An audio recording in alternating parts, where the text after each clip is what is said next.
Il y aura de la lecture dans cette édition avec ceux qui donnent leur voix pour l'enregistrement de livres sonores destinés à la bibliothèque de Saint-Étienne. Découverte également dans quelques minutes de la seule fabrique de ski des Pyrénées. Ici, les pièces très haut de gamme sont faites main dans un atelier d'ébénisterie.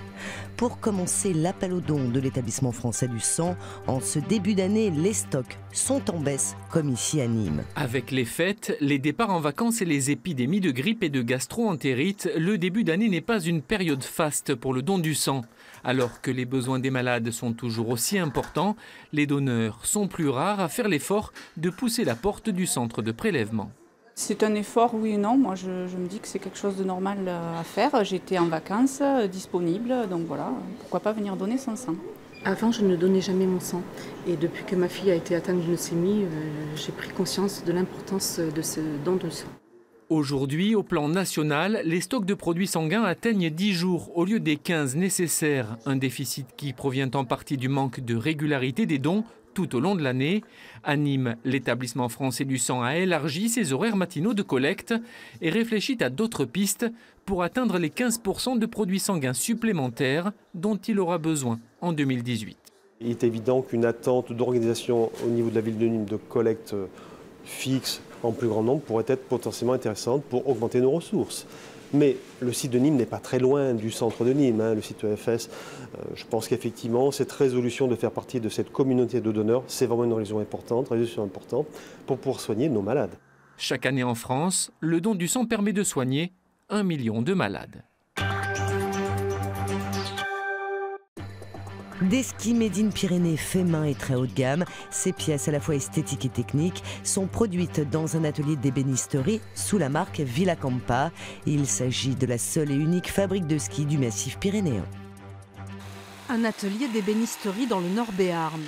Entre les meubles et les cuisines, Jérôme Laurentin détourne un ski qui sort de presse avant la phase de finition. Un travail minutieux pour cet artisan passionné de montagne, un changement complet dans ses procédés de fabrication. C'est contraignant parce qu'on rentre dans des choses qui sont beaucoup plus précises que l'ébénisterie, mais en même temps, on a un savoir-faire. Donc on peut le mettre en application sur ce genre de ski. En fin de compte, c'est un ski d'ébéniste, avec en apparence. C'est un ski en bois, mais ce qu'il y a dedans, par contre, c'est high-tech. Et c'est intéressant. Des skis travaillés à la main, un par un, avec la même rigueur. Une structure en bois dont le procédé reste secret, des lames de fibres de carbone et de lin, un carénage bois verni pour l'esthétique, chaque paire est numérotée. Villacampa est né il y a 2 ans de l'imagination d'un autre passionné des Pyrénées.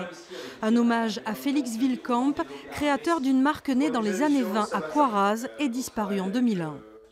On a étudié effectivement ce marché qui est en surproduction, il y a 20% de surproduction. Une usine à Salanches produit des millions de paires de skis. C'est pas ce qu'on va faire. Nous, ce qu'on vend, ce qu'on veut créer, c'est de l'artisanat. Un artisan du ski, ça fabrique les skis à l'unité.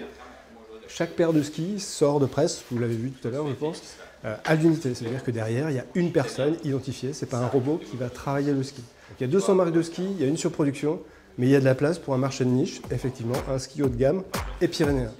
Des skis de randonnée et de piste très haut de gamme, fabriqués localement avec des matériaux nobles et testés dans les meilleurs spots pyrénéens par le freerider professionnel William Cochet.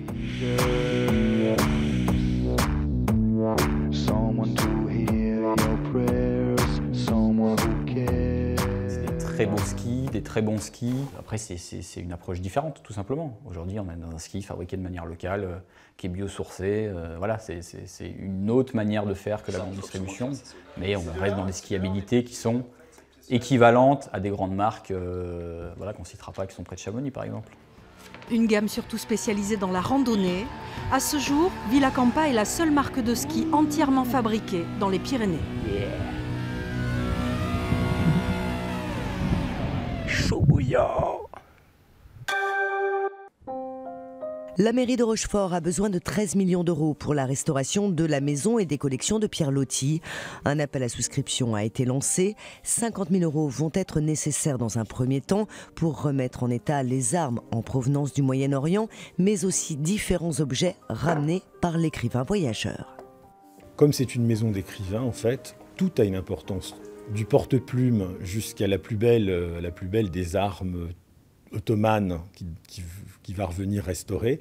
Tout cela, ça a la même importance. Je dirais, on ne fait pas la différence. Donc tout doit être examiné objet par objet et voir à un moment donné s'il y a la nécessité d'une restauration plus ou moins importante. Quant à la maison de Pierre Loti, le chantier entamé depuis 5 ans est actuellement au point mort, faute de budget. La maison est classée monument historique, ça veut dire qu'il y a une aide de l'État, de la DRAC, mais l'aide n'est pas suffisante. La commune serait obligée, si on se lançait dans ces lourds travaux, de contribuer. Et je peux vous assurer qu'en raison des baisses de dotation depuis 3 ans, des contraintes budgétaires que nous rencontrons, qu'on ne peut pas se lancer dans une telle aventure. Cette collecte de fonds a déjà permis à la ville de récupérer 18 000 €.